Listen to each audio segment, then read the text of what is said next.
Hey guys, what's going on? Welcome to Travel Feels. My name is Maddie, and today we're going to talk all about color grading. I always say this, color grading is one of the easiest ways to really set yourself apart from all the rest of the guys. Some people don't even bother to color grade, so right away you have a step up on them. And then you can also form your own look, so when people see your work, they know right away that's Travel Feels or that's Peter McKinnon or whoever. But a lot of people take this opportunity to just go wild, and their color grades are just all over the place. And in the process, they end up making some big mistakes that right away signal, I'm an amateur filmmaker. And the hard part is that color grading takes years to master. It's a really hard area to get really good at. I know when I started color grading, I had no idea what I was doing, and I'd just be all over the place. And when I thought something looked good, it actually didn't look very good at all. And a lot of this has to do with training your eye. You need to be able to see colors in a more accurate way, and that takes years of practice. You need to watch films, watch TV shows, and pay attention to their color grades, and then try to emulate some of those things. There's a reason why all Hollywood films and high-end commercials all kind of fit the same patterns in color grading. For example, teal and orange, which is something that I've made a whole video about. You can check it out down below if you haven't seen it. There's patterns that all the really high-end films kind of follow. So color grading is tough, but here are the top 5 mistakes that I see a lot of people making and that you should be avoiding. Number 1, your starting place sucks. So this has more to do with your shooting than your color grading, but if your clips from the beginning aren't exposed that well, then it's gonna be really hard to color grade those shots and make them look good. So you wanna make sure that you're nailing your exposures and that your footage looks good. It really helps to shoot in things like log, so you have a lot of information to work with and you can color grade it to whatever look you want. So make sure your starting point is good, because that's gonna go a long way. Number 2 is choosing weird colors. A lot of people, when they're starting out, they start color grading and they don't really understand the way colors work yet, so they just try and use weird colors that just don't work and look super unnatural. For example, doing something like putting magenta into the shadows or putting magenta into the midtones, it just doesn't look natural at all, and you're really making it look amateur right away. As soon as you look at this, you think amateur and not professional. Try and use colors that work naturally with skin tones like teal or blue in the shadows. Those automatically work really well with skin tones, so they're gonna look really natural. You're not the first to try some weird colors, and you're not a genius for trying to use weird colors. Keep your color grade natural and don't let it be distracting to the viewer.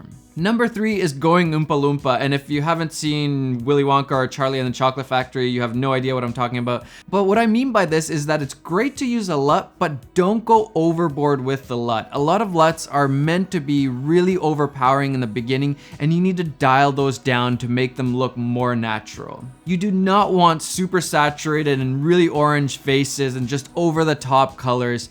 You want to keep it natural, so again, it's not distracting the viewers. So definitely use LUTs. They're a great starting point, but dial them down. Don't go overboard with them. Number 4 is skipping color correcting. You can't just stick a LUT on your footage and that's it, you're good to go. You need to color correct your shots. It's really rare that a clip is perfectly color balanced, has the perfect contrast, perfect saturation. Those are all things that you need to dial in color correction. So yes, you need to go through each clip and color correct those shots so that when you stick on that LUT over top all your footage, the LUT is gonna be at its optimal and it's gonna look really good for all of those shots. I like to use 3-way color correctors to do my correcting. I just find it's the easiest and fastest way to do it, and it's just an intuitive way because all your colors are laid out there. You could do it using things like curves, but it's much harder, I find. So make sure the contrast is right, the colors are balanced, and the saturation looks good. Don't get lazy on this one. Make sure you're color correcting. It's really, really important.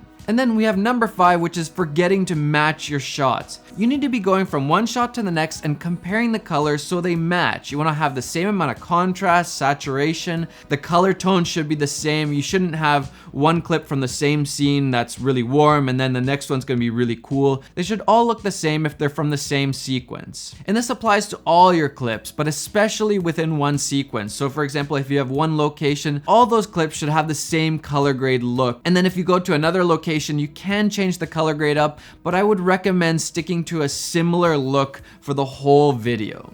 Most of the time, I'm using the same LUT for the whole video, and I'm just color correcting through and making sure all the shots look the same.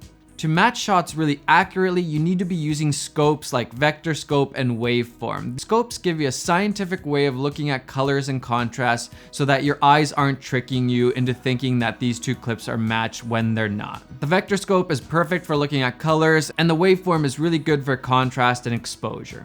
It's a dead giveaway of an amateur color grading job if one shot looks totally different from the next. So there we go, 5 easy things that you can avoid in your color grading process so you don't look like an amateur, because that's one of the things that people see right away, and it says so much about your filmmaking work. So you don't want to put a whole bunch of time and effort into editing this really cool video or vlog or whatever it is, but your color grade sucks so people are right away turned off and not even watching the whole video. Don't make these mistakes and set yourself apart from the rest of the guys. And hey, if you want to learn more about color grading, you want to be checking out the amazing sponsor of this episode, Skillshare. Right now, they're giving away 2 free months to the first 200 people who sign up right now. There's a link down in the description, check it out. Skillshare is an online learning platform with over 17,000 classes on all sorts of stuff like filmmaking, photography, design, business, branding, all sorts of good stuff. And you can get it all for unlimited access, $10 a month. It's such a good deal. If you want to be learning more and getting more serious about your craft, I highly recommend Skillshare.